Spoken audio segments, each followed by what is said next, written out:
Ladies and gentlemen, welcome to the WWE Cruiserweight Classic live reactions to episode 5.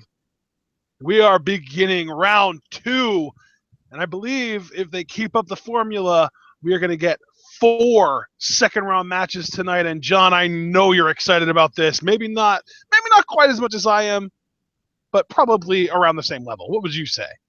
Oh, I would certainly agree with that. I mean, I've got two of my boys here in this Cruiserweight Classic, and Rich Swann and Lince Dorado, who will be competing against each other, so only one of them can advance. That's going to be a very interesting match to watch unfold. I don't know if that match is happening tonight or not, but I'll tell you, this Cruiserweight Classic has really been something special. These guys, I mean, you could say that the term Cruiserweight's been already redefined for a long time, but these guys are really just bringing what that term means in all sorts of ways to the forefront. You've got strikers, you've got high flyers, you've got technicians, you've got everything here. And we're looking at the highlights of the first round.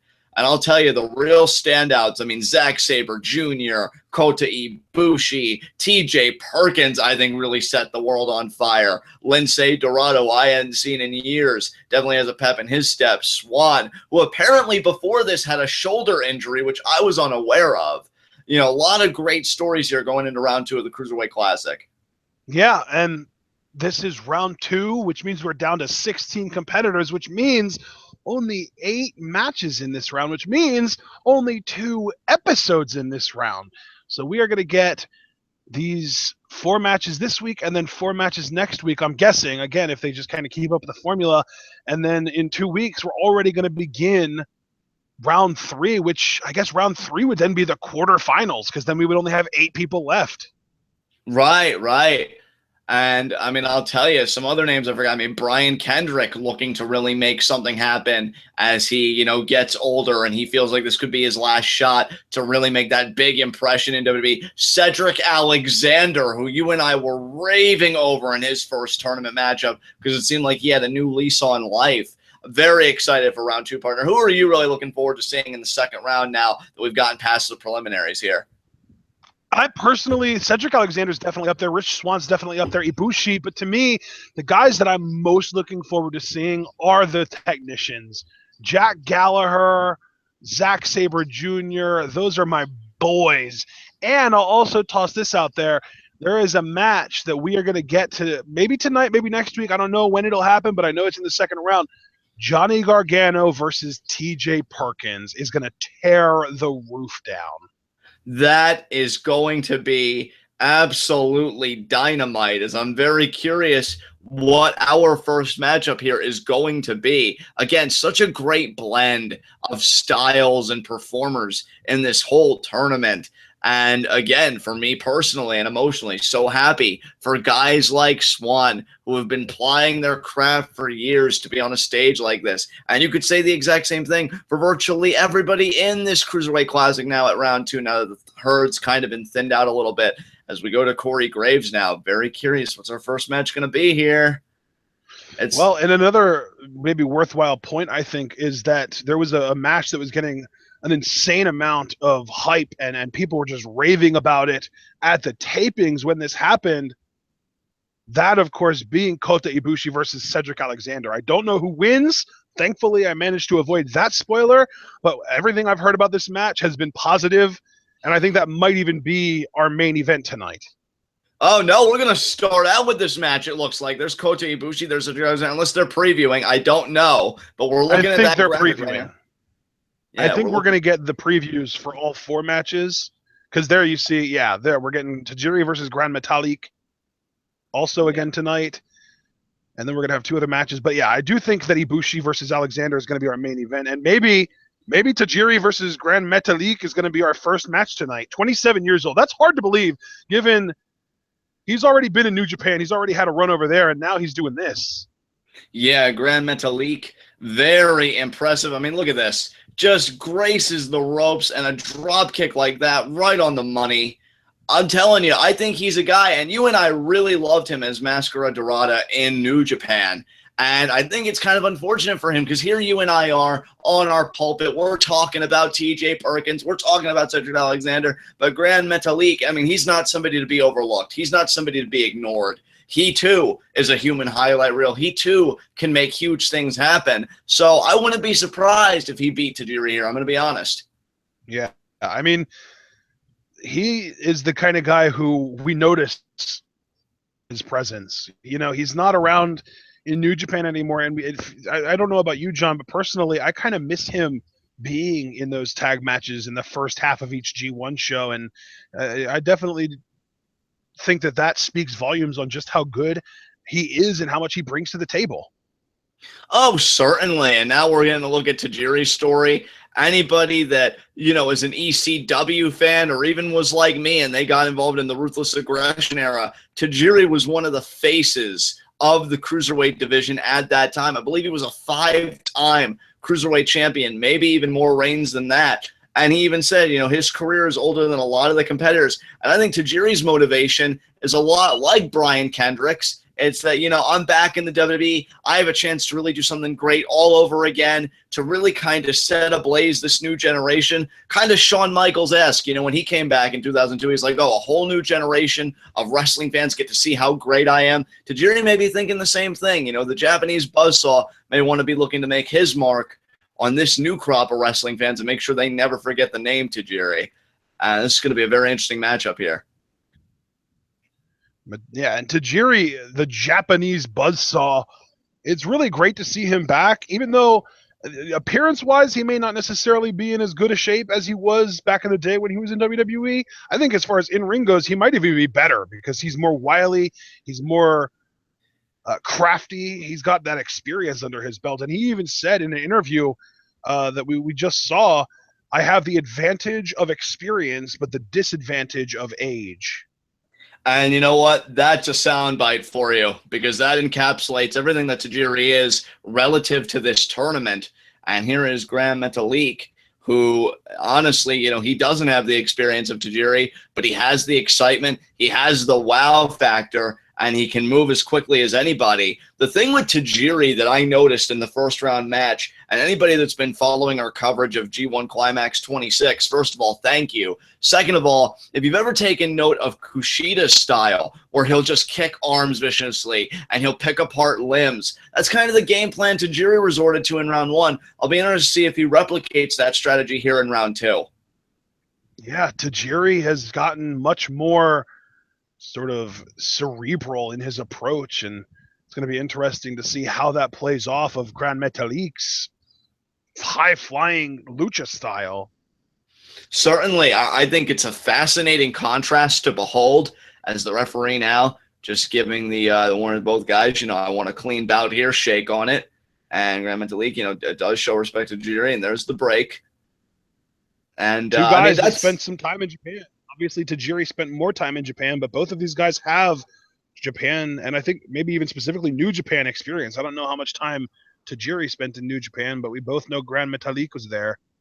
Certainly, and you see Gran Metalik controlling the arm early, but Tajiri gets the waist lock, and Gran Metalik goes right into the side headlock. And you said something earlier that really caught my ear, you know, that Tajiri really has become more cerebral. And I think that's a fine compensation when you realize you can't keep up with these younger guys in terms of endurance, strength, and potentially even speed. I'm not willing to give that just yet to Gran Metalik, and you see here the exchange, and they're back at neutral. But I think you're a lot of the time we like to talk about guys like ZSJ and Jack Gallagher as these technicians, but I don't think we're pointing out enough that Gran Metalik just had a brilliant technical and intelligent exchange with Tajiri. Tajiri had him by the waistlock, and to get out of it, he elbowed him with his right arm, and that forced Tajiri's head over to the left, and he used that sort of leverage to get him into a headlock. And then Tajiri, after the headlock takedown, had him in a headlock with his legs, and he still managed to flip it over into almost like a jackknife pinning combination. And now arm drag there from Gran Metalik, and an arm drag from Tajiri, and an arm drag from Gran Metalik is Tajiri again. This leg sweep goes for the pin. No. Oh, Gran Metalik goes for the pin. No. These guys are at a standstill. This is so great. And we're back in neutral. And you see an exchange like that, I mean, partially it's a feeling out process, sure, but I think another part of it is one guy trying to get in the head of the other guy. Like that, I could have had you. And, you know, it's very interesting, the games we play, and that's certainly true for Tajiri and Gran Metalik in the early goings of this match. And, I mean, you see the leg trip there by Tajiri, tried to get the near fall, then Gran Metalik copies. And there's the headlock takeover by Tajiri. And now you see that Gran Metalik gets there's the headlock, the leg scissors, really cranking it on there. And now look at Tajiri. Tajiri going to do the same thing that Gran Metalik did earlier? No. Oh, he's got him. Look at that. Using the legs to manipulate Gran Metalik's limbs, but then look at this. Gran Metalik with the Fujiwara armbar. Brilliant counter, but Tajiri, though, regaining the leverage and then goes right in the front face lock, almost a kind of a gator roll. Gran Metalik, though, in the lateral press. And then Tajiri kind of rolls him over. Now look at this submission by Tajiri here. He's got control of the arm, the leg, around the back of the head, but then Gran Metalik grabs the leg. And now he's got Tajiri, and I think almost like, I don't know, an Indian deathlock kind of hold a little bit. He's only got the legs crossed, it looks like. Got like an arm executed. Actually, that might have even just been a knee bar. Oh, and now the crucifix pin attempt by Tajiri, too. Oh, and no. Look at this crucifix pin attempt by, oh my goodness. No, Tajiri going for another crucifix pin attempt in the middle of the ring, too. And Gran Metalik kicks out. But there's the arm drag and into the what do you call that, John? An arm wrench? Yeah, I would call it an arm wrench. You know, not necessarily a full-blown arm bar, but definitely a precursor to an arm bar. And these guys, surprisingly, still haven't gotten in second gear yet. They're still kind of, you know, having these flirtations with each other in first gear. That whole feeling out process.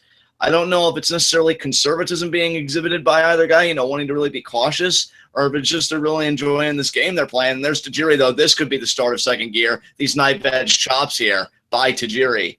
Now shoots Gran Metalik off the ropes. Gran Metalik ducks. He goes off the other side. Nice snap Hurricane Rana there. Sends Tajiri to the outside on his feet. Gran Metalik going to try and follow. Went for the baseball slide. Tajiri dug. That's that cerebral nature you were talking about. And a super kick, though, by Gran there. I honestly thought Tajiri was going to go for some poison mist there for a moment. It looked like he was getting in position for it, but Gran Metalik, even if Tajiri would have attempted it, Gran Metalik ducked, and then he hit him with that super kick. And that would have, I mean, if you've ever seen someone get super kicked while they have one of those poison mist capsules in their mouth, it is not. No, certainly not. It's not a good time. But I would have to think if Tajiri would use that mist, that would be grounds for disqualification, so Tajiri might not want to risk it. I mean, and now Tajiri, that knee drop there right across the face. I think he may have even gotten the throat a little bit there. Now we're going to pick up Gran by the mask. And now is it going to be a neck breaker? It is. Really liking the game plan. Tajiri's employing your partner. Look at that. And Gran Metalik kicks out. Tajiri driving the elbow in that cover there. And now it's got the headlock. Really going to try and ground Gran. And I think he's softening up the head for that final buzz kick, partner. Yeah, I definitely think you're right. He's kind of using the Katsuyori Shibata of making the opponent lightheaded or borderline unconscious, allowing him to hit that final knockout blow that ensures his victory. And I love how persistent Tajiri is, too. Right back to the hold. And now he's going to transition. Look at that leg scissors right on the head there. Really bent Gran back. And Gran now is going to try and get a foot on the ropes. And now I think he's driving Gran's face into the canvas and then gets him right in that really stationary position, really grounding Gran here. And I'll tell you, the leg strength of Tajiri, he's definitely very dependent on the leg offense. And Gran gets his foot on the ropes. Tajiri has to break it. Oh, look at that straight kick to the face there, partner. Tajiri, I almost want to call that disrespectful. Oh, and another kick there. I'd say it's very disrespectful. And Tajiri, I mean, look at that look on his face. I mean, I definitely think the tone of this match has changed. Now just choking Gran with the boot. What do you think about this aggression from Tajiri here now that we're getting out of that gear and, you know, into the next stage of the matchup here? This is kind of what I was talking about when I said that he was more cerebral this year. He's not, he's not focused so much on pleasing the crowd as he is just beating the guy down and winning the match, Exactly. Look at that, Gran, though, using the speed.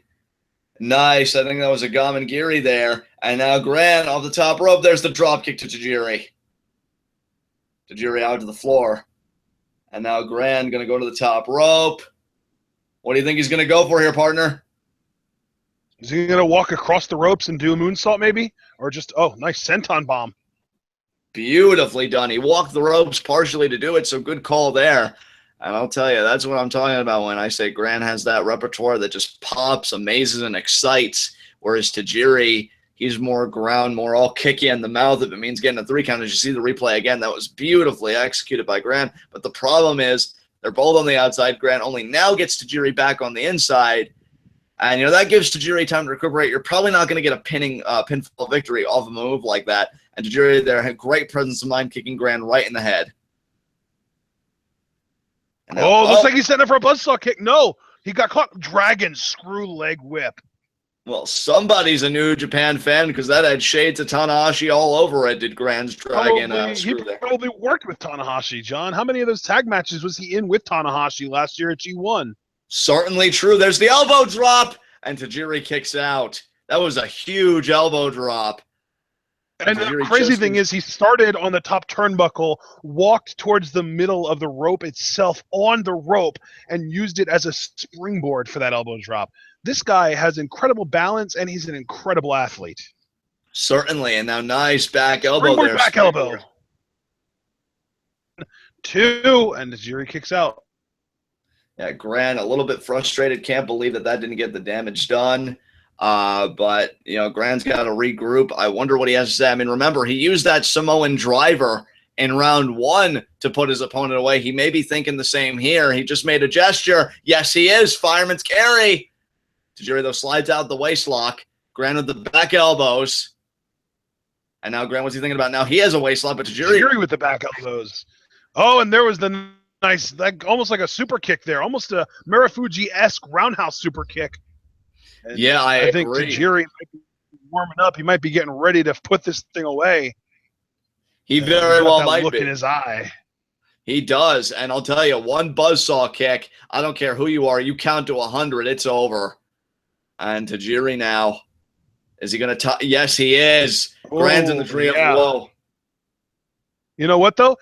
Tajiri is at the point that he can do anything he wants to Gran Metalik now, and if Gran Metalik does manage to get out of the tree of woe, he's in perfect position for a tarantula. Yeah, that's true, and he does not. You see Tajiri does the low drop kick, almost like a baseball slide in ring, hooks the leg, 2, and Gran kicks out.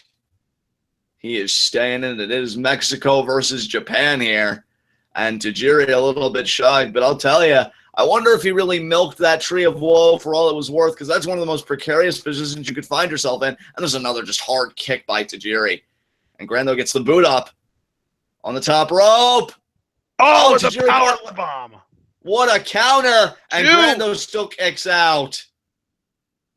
That was a great counter. I think Metalik might have been going for sort of like a Rey Mysterio-esque top rope Dragon Rana kind of thing, but no, says Tajiri, and just drops him straight on his upper back with that power bomb. And that exhibits to me, partner, that Tajiri can play the power game, but right now in the present, it could be the buzzsaw kick. Gran ducks. No.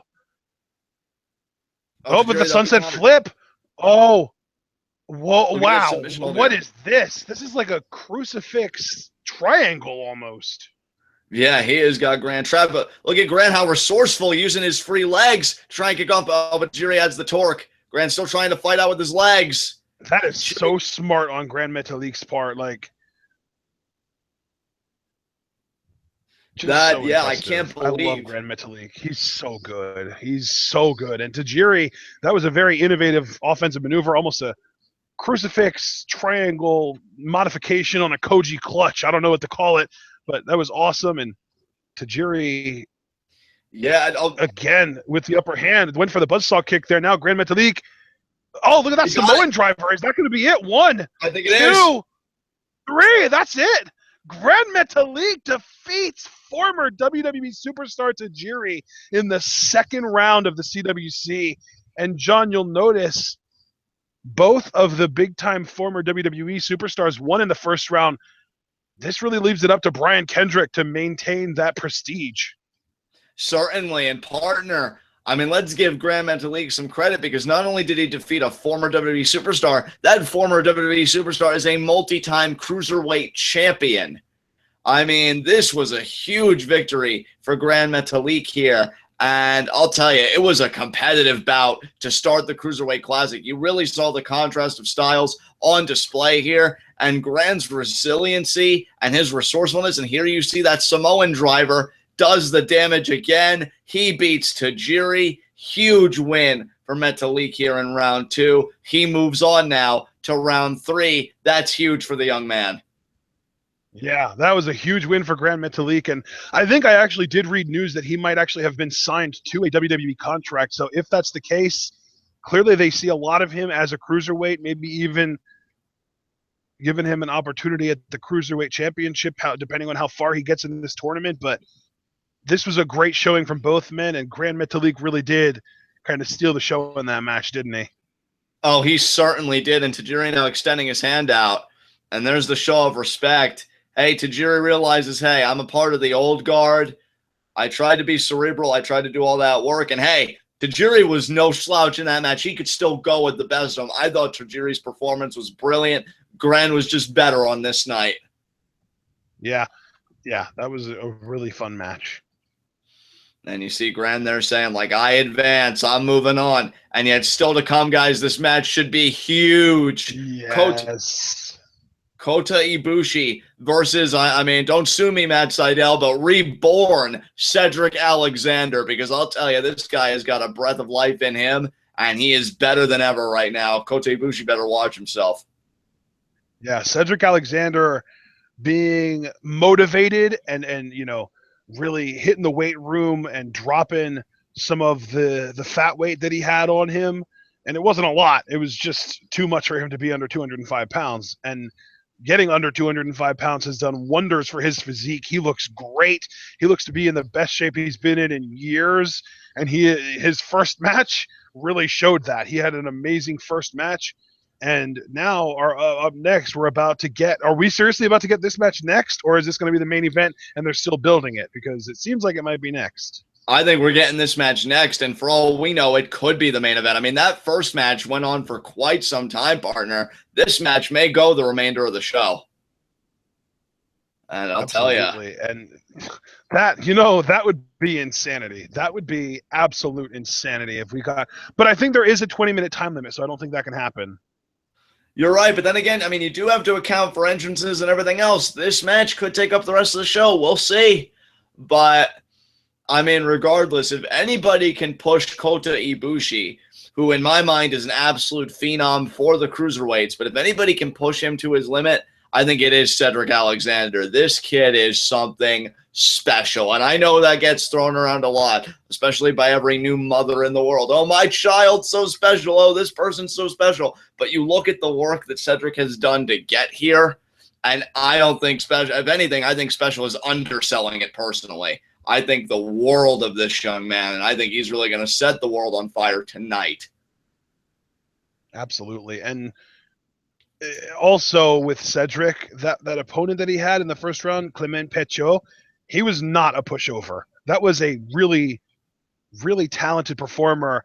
And in order to be in the Cruiserweight Classic, you have to be one of the 32 best in the world in your weight class that isn't signed to another company. And that Clement Petio, it's not like he was the 32nd best. He was probably in the top 20, easily in the top 25, and Cedric Alexander managed to overcome him. Kota Ibushi, on the other hand, managed to overcome a young man named Sean Maluta that we've actually just seen very recently in NXT. He was actually trusted enough that he was given the honor of being Hideo Itami's return match. Yes, and that's an excellent breakdown, partner, of how these two guys got to meet each other in Kota Ibushi and Cedric Alexander, and now they meet each other. And what do you do when two cars collide each other at 200 miles per hour? Because that's what I really feel like this match is going to be. These guys are going to go full throttle, nonstop, and only one of them can emerge from the smoke with a ticket to the next round. Boy, I tell you, man, I kind of hope that this match is the only thing that's left on this card, because I really would feel bad, and I would not want to be the person that has to follow this match, seriously. Exactly, and yet I can't help but feel a tinge of sadness, partner, at the prospect of this match, because the reality is winner advances, loser goes home, or to put it another way, after this match, we're going to have to get used to this tournament without either Cedric Alexander or Kota Ibushi, and that's a hard pill to swallow. So let's hope that this is a fine going away. Yeah, exactly. Yeah. So Let's hope this is a fine going away present for whoever loses. You know, let's see if they could send a really nice goodbye to the fans by leaving their all in there. And we do see the recaps. This is Kota Ibushi in round 1, to your point, partner, against Sean Maluta. And that last ride sit-out powerbomb is probably one of the most devastating power bombs I've seen in recent memory. And this guy ain't no behemoth at, 7 foot, 450 pounds. This is a cruiserweight doing a power bomb like that. I think that tells you everything you need to know about Kota Ibushi. And speaking of Kota Ibushi, he actually just had a match. He's also another one like Sean Maluta, who was recently given an opportunity to have a match on NXT. It was a much longer, more competitive match against Murphy, but the difference is he actually did end up picking the win over Murphy up. Yeah, that was huge for Kota Ibushi. Cedric Alexander hasn't been afforded such an opportunity yet, but this is Cedric Alexander's opportunity. The chance to be in this tournament with the best cruiserweights in the world. And I mean that literally. You have found cruiserweights in this tournament from all sorts of different countries. I mean, TJ Perkins, I think, even hails from the Philippines. I mean, that's huge. And Cedric Alexander gets a chance to represent the U.S. and, more importantly than that, represent himself and show the world what he's all about and where he comes from. He's not about to let that opportunity go to waste, partner. Yeah, and I kind of feel bad for Cedric. I don't feel bad for him because he's in great shape. He's getting the opportunity of a lifetime, and he's been really winning the NXT crowd and the CWC crowd over. But I do feel bad for him in the sense that one of the top 5 to 10 competitors in this tournament to one of the top 2 or 3 in this match. Exactly. And those things where if they were in different brackets, Cedric might have ended up meeting Kota in the finals. Right. Just because of the way that the tournament was structured, here they are in the second round battling it out for a spot in the final 8. And as unfortunate as that is for Cedric and for Kota too, because these guys are both great competitors, it's great for us because this match is going to start a fire right now.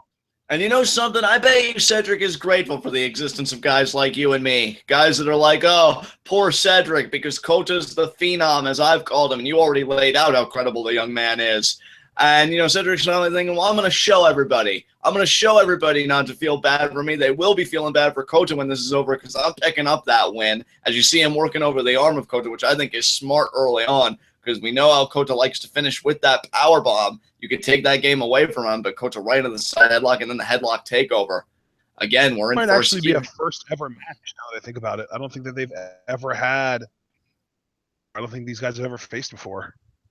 No, I don't think they have either. And I like the ingenuity of Cedric turning a predicament into a pinning opportunity, but Kota too smart for that. And then shoots Kota off the ropes. A nice shoulder block there by Ibushi. And I'll tell you, folks, I have a little bit of a history, at least as a fan, with Ibushi. I was rooting for him hard in the G1 Climax last year. And I really thought that he was going to be a top New Japan prospect, and yet he found his way in the WWE, and this might be one of the greatest signings that WWE has gotten. We make a big stink, as we should, about Nakamura, about Joe, about all these guys. But Kota Ibushi's no pushover, like you said. I mean, he is really a very special athlete. He is, and he was actually your pick to win the G1 Climax last year. And, I mean, in G1 Climax, we always talk about the extremely physical condition that you need to be in order to succeed.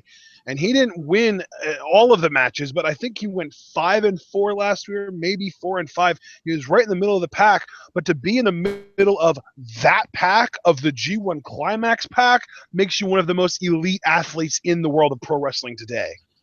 Exactly. And Cedric Alexander, look, the man's no slouch. He's educated on his wrestling. He has to know who he's in the ring with. And he's got to be thinking, well, as good as Kota is on this night, I just got to be that much better. And we're going to see if Cedric can bring it. But now look at Kota just ringing the arm here of Cedric and then driving the elbow into the arm. And I forget what move Cedric used to end the match in round 1, but nice leg pick there by Cedric.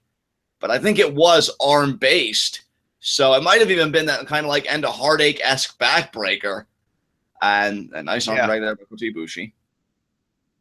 And then Cedric going to try and use the momentum there. Is going to no. I thought it was going to be a tilt-a-roll backbreaker, but no. Ducks the kick. Kota ducks the chop. There's the Irish whip. Cedric there, vaults over. And no, not a Pele. Look at that nice head scissors there to Kota Ibushi. And then a drop kick. Kota, I think, sidestepped it. Oh, missed the kick. Look at this exchange here. Rolls him up. And partner, who's even in control here? Oh, wait, there's the jackknife. And Kota only got a 2 count. And we're back at neutral. What do you think of that based on exchange? what we're seeing right now, there's nobody in control. This is a completely even match. And I think that's kind of the point that I was trying to illustrate earlier. Both of these guys are insanely talented. And for them to be having to face each other this early in the tournament seems unfair to both of them. Exactly. And did you see the look? Did you register the expression on Cedric Alexander's face? While Kota Ibushi seemed more calm, like, all right, I see what you're bringing. Cedric seemed almost a little intimidated. I'm not going to lie. He seemed a little like, wow, I can't believe like he kept up with me. And I think he even almost had me with some of those pin attempts. And now Cedric back to the side headlock. But I'll tell you, this is what the feeling out process is all about. Look at Cedric able to maintain the side headlock. That's an impressive display of strength. Now he's going to really crank on it there. There's the headlock takeover. I mean, do you have any advice for either of these competitors, partner, for what they should do? My advice is to do what got you here. Dance with who brung you. And if it turns out that you're better than the other man, then congratulations. And if not, then you know you did your best. And you know what? Maybe that's the only advice you can impart to athletes like this. I mean, it's if we're going solely based on round one, it's not like either Kota or Cedric, and again, still maintaining that side headlock, but it's not like they really had sufficient study materials. You know, it was only one match. You can only glean so much from an opponent for one match. So I don't know how studied up either of these guys are on the other. And Kota finally breaks out of it, but there's the shoulder block there by Cedric.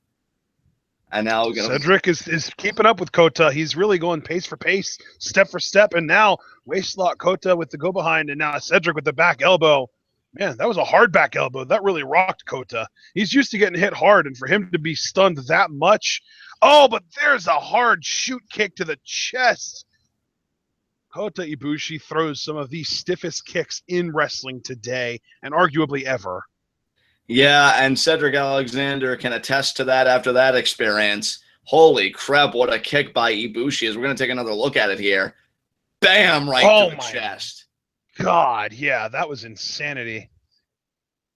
Kota going to charge now. Cedric with the bad drop. Oh, Kota lands on his feet on the apron. Has the arm. And oh, that was almost like an overhand jump into the face. Yeah. Springboard drop kick. Beautiful drop kick. Fans called last week, he chopped him in the face. Exactly.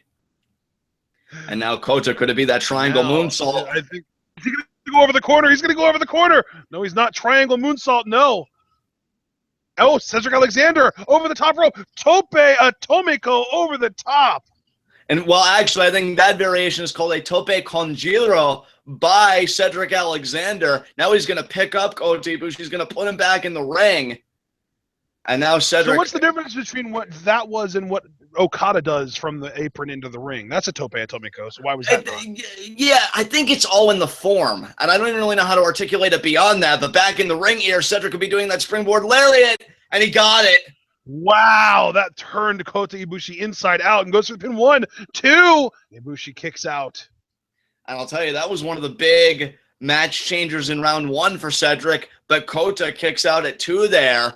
Man, he got all of that. Turned Kota inside out. Take another look at it here in slow motion, partner. Look at that height. Wow. Bam! He got a lot of height on that. He went so high up. I feel like his feet were higher up than the top of Ibushi's head. And now Cedric Alexander here going to pick Kota Ibushi up. There's the knife edge chop. And I'm glad that we don't have any kind of audio going on with the CWC because we'd be hearing a bunch of morons chanting woo. But there's another chop. And now he goes for the pin. 1, 2. Ibushi kicks out. Seriously, is one of the most annoying things about American audiences. And American audiences are the only ones that do it. And now, stomp right on the face of Kota Ibushi. Cedric getting a little vicious now. Hooks the leg again. And Kota kicks out. And do you think it's got to be frustrating for Cedric every time Kota Ibushi kicks out?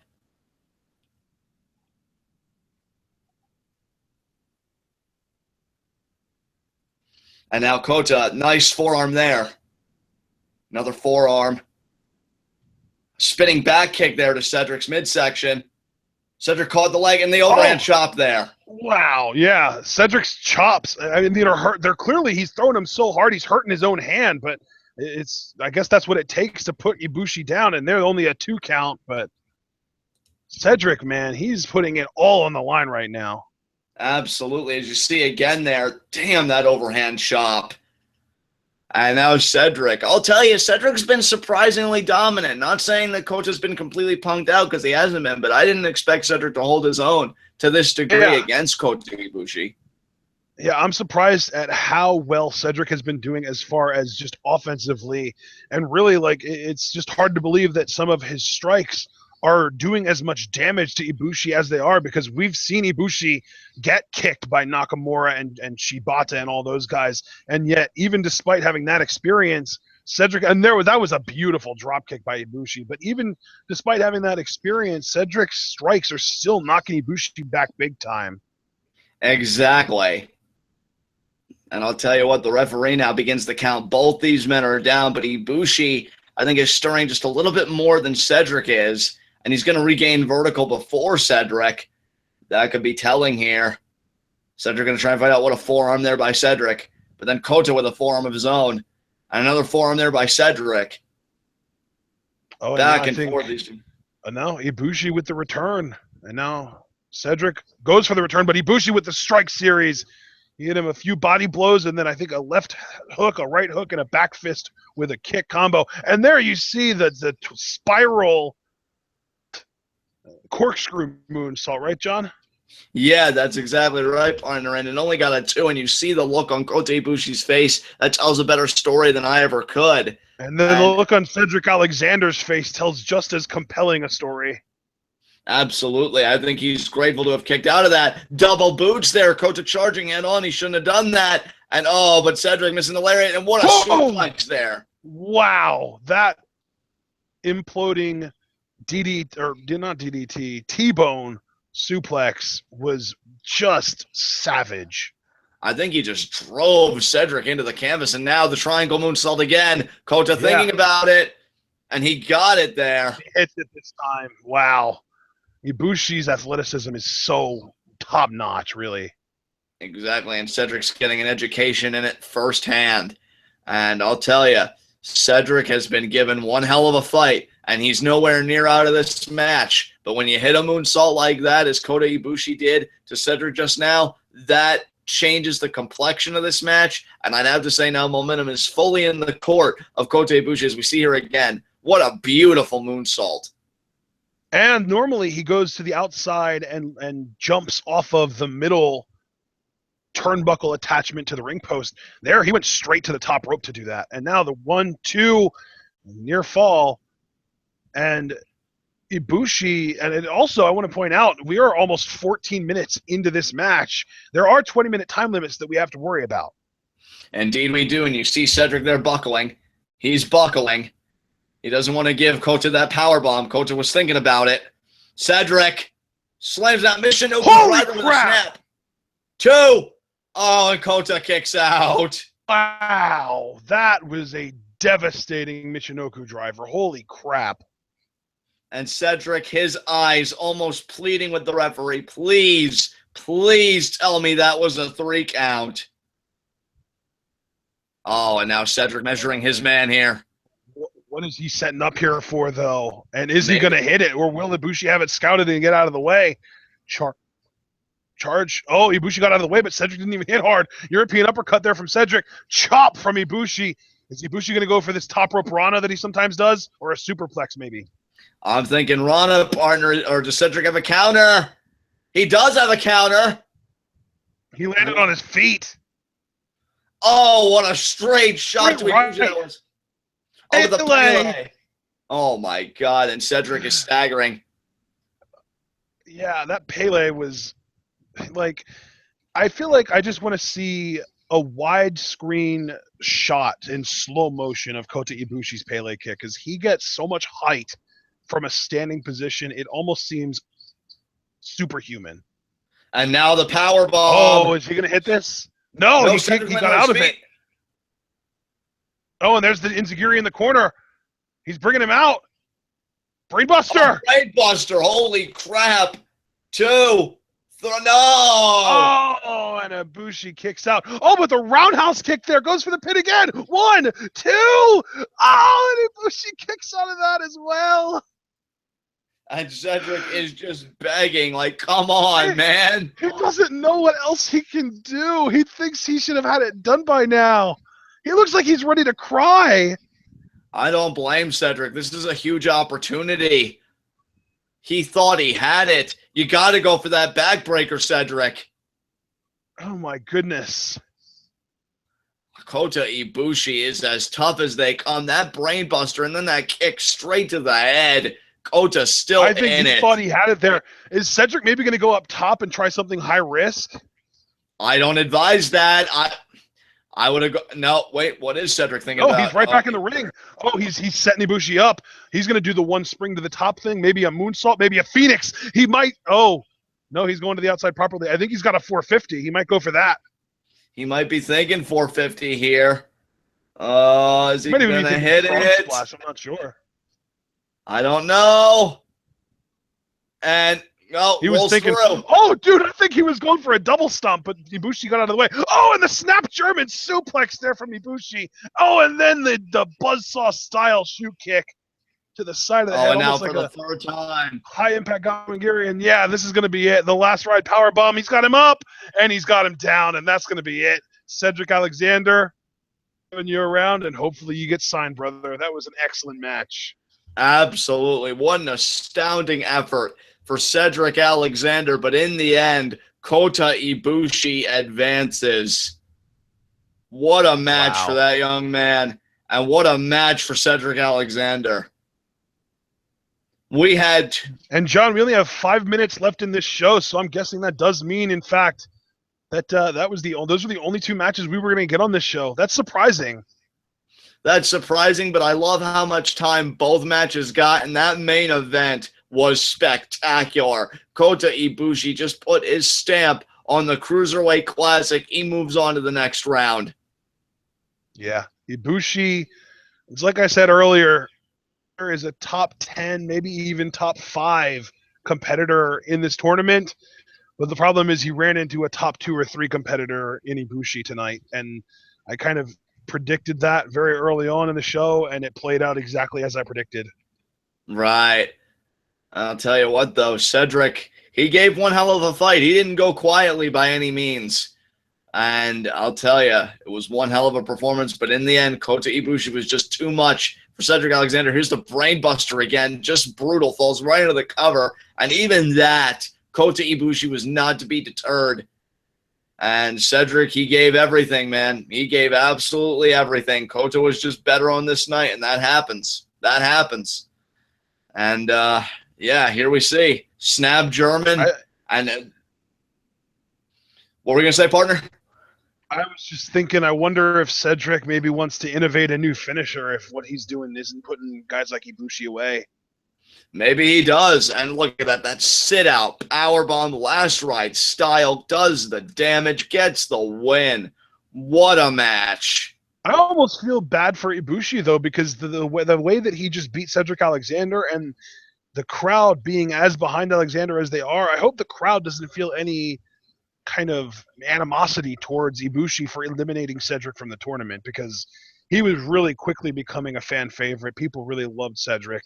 And there you can see he's emotional, and nobody can blame him. I mean, he's handling this so much better than I would, you know? Certainly. Look, nobody likes to lose, partner. If they did, none of us would ever even compete in the first place. And when you give a performance like that, losing stings that much more. But I'll tell you, Cedric, nothing to be ashamed of after a performance like that. He gave Kota Ibushi a run for his money. And we'll see Cedric Alexander again, no doubt about it. Or I really hope he gets a contract. I really hope he gets signed. You and me both, man. You and me both. Oh, it looks like up next week we're going to get Akira Tozawa. And we know who he's facing already. Jack Gallagher. Jack Gallagher, probably the biggest surprise for me personally of the first round. And really his opponent even, Fabian Eichner, were both impressive. And it looks like Noam Dar also going to be competing next week. And I'm trying to remember, do you remember who he's facing? Ho Ho Lun! Ho Ho Lun is going to be Noam Dar's opponent next week. That would be interesting. Oh, and it looks like we're getting 3 matches next week. Brian Kendrick be competing against Tony Nese. Anthony Nese, Tony Nese, whatever you want to call him. Tony Nese, very impressive. This guy is a physical specimen, but the Brian Kendrick might have the clever, witty, mental edge on Nese. I would have to agree with you there, partner. But I'll tell you what, as you see now, we're back to Cedric, and I think this crowd's showing their respect, giving Cedric a standing ovation, and that's what the Cruiserweight Classic is all about. Who's going to make their moment next week? That is the question. But for tonight, Cedric Alexander leaves the ring to the people as they shower him with respect. What a night this was, day 5 of the Cruiserweight Classic. And Cedric Alexander getting thank you chants, pretty relentless from the crowd. It's great to see them show this kind of appreciation. Hopefully, this connection that he has forged with this audience, this WWE/NXT/CWC audience is enough to get him a and look at this, Triple H coming out even and acknowledging just how great of a job Cedric has done. And Triple H almost cool to see. Triple H almost giving the thumbs up like, look, I'll take care of it, all right? I'll take care of it. I'll get the paperwork. Yeah. I promise. Relax, guys. I got this under control. We know what we're doing. So hopefully we see both Cedric Alexander and Kota Ibushi on Monday Night Raw within the next calendar year. I completely agree. This was such a fun night of the Cruiserweight Classic. I'm glad we got to call it, man.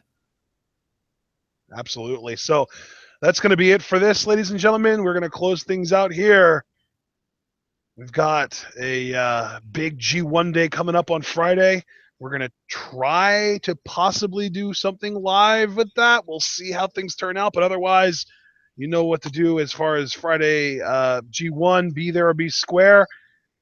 And then Friday, Saturday, and Sunday, really this whole weekend is a G1 weekend. But then next week, we've got our Raw and SmackDown go-home show for Battleground preview predictions. NXT TakeOver Brooklyn is next Sunday. We've got a ton of wrestling lined up over the next week and a half.